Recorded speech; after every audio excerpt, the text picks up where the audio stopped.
Le tableau mystérieux. Il était une fois un vieux peintre qu'on appelait Bartholoméo.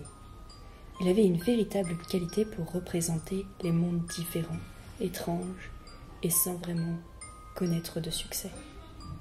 Un jour, il dessina un enfant, jeune et faible, dans une forêt mystérieuse. Ce fut son dernier tableau. Il mourut. Pour lui rendre hommage, on organisa une exposition. Une petite fille invitée à celle-ci perdit ses parents, emportés dans la foule. Elle s'appelait Éline. Elle gémit, elle avait peur. Le soir tomba, et elle se perdit à chercher ses parents. Le musée ferma, la fillette resta seule et enlarmée.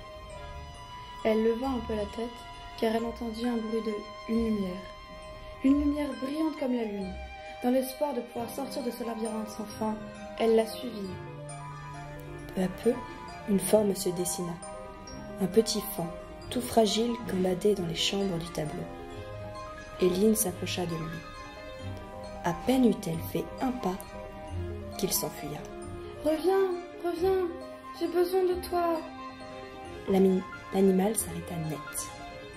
Il lui dit d'une voix claire. « Monte sur mon dos. » Secouée mais rassurée, Éline s'endormit dans la douce fourrure et chaude du faon. Éline ouvrit les yeux.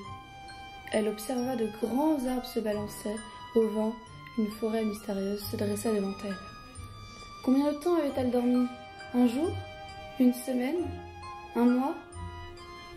S'apercevant qu'elle était assoiffée, Éline chercha un ruisseau. Elle ne marcha pas longtemps avant de découvrir un.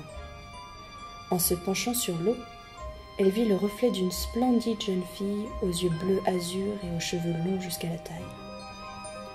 Surprise, elle se retourna, mais ne vit personne. C'est alors qu'un cerf blanc comme la neige s'approcha d'elle et lui dit « Mange cette baie, et tu retourneras auprès de ta famille. Cela fait 10 ans que tu dors dans ce tableau.